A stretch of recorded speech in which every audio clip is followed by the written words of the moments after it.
talking with women, studying, teaching for 50 years, you get to learn something about relationships, about marriage, about family life. So I ended up writing a book on the subject.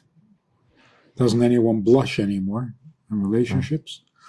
And then another book, The Joy of Intimacy. And then a third book, Creating a Life, a Meaningful Life. So it is the hot topic. It always was, and it always will be. So the focus on marriage and relationships is something that just happened organically because that's what people were consistently looking for, rather than something you decided to move into intentionally.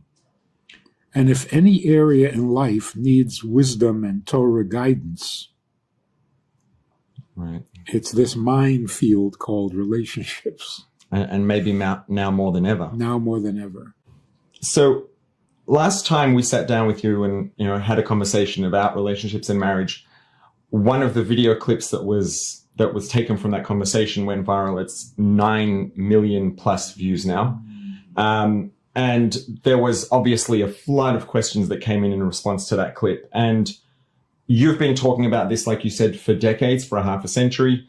You've probably heard every question in the book, every question that someone could possibly ask. So we're thinking maybe today we'll run some of the questions that came in response to that clip and run those questions by you for your input and insight. One question, interestingly, that came up a lot that seems to be something that a lot of people are wondering about is, in the world that we live in today, what value does marriage offer to men?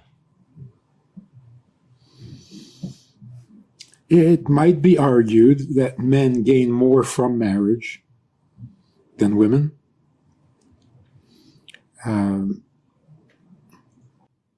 If we go by the principle of mashpia and mekabel, which means the giver and the receiver, the male being the giver, the woman being the receiver. If that's our truest nature as male and female, then fulfilling that nature has got to be the most satisfying, the most meaningful.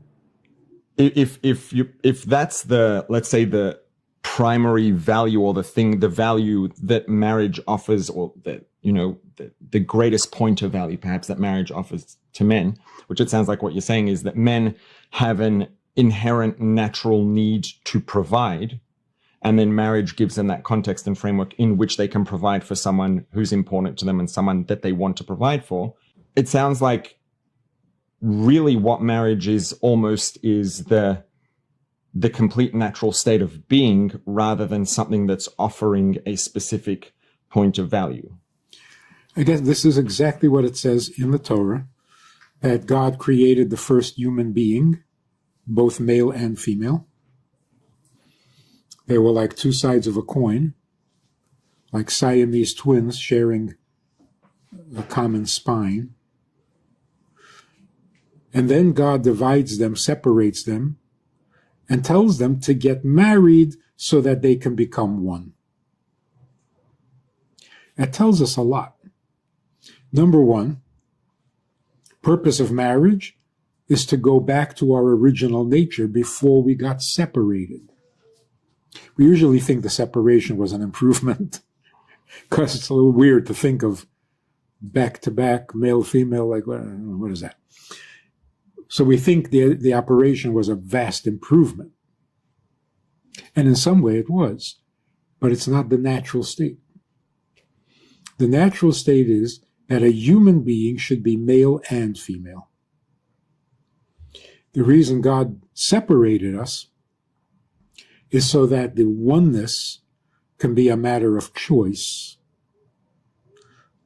by volition, and most romantically, that it can be face to face. The original oneness was back to back. Inseparable, but not very romantic. No. Now that we're separated, when we come back together, which makes us a complete unit, it's face to face. It's intimate. We get to see each other, which means to get to know each other, which means to get intimate. So yes, that's going back to our truest nature. If you haven't yet, click on the subscribe button, then click on the notification bell to see future videos. And please, again, share the link wherever you share things on social media, Facebook, wherever it is, WhatsApp groups, WhatsApp status, to help this message reach more people. This has been the Bites of Judaism podcast. This podcast has been made possible by Mr. and Mrs. David and Malki Smetana. If you found it valuable, please leave a 5-star rating and a review. It really does help it reach more people. And tell your friends about it. If you haven't yet, you can subscribe on all the major podcast platforms at rabbiglick.link/podcast. To dedicate a future episode of the podcast, send an email to podcast@rabbiglick.com. See you next time.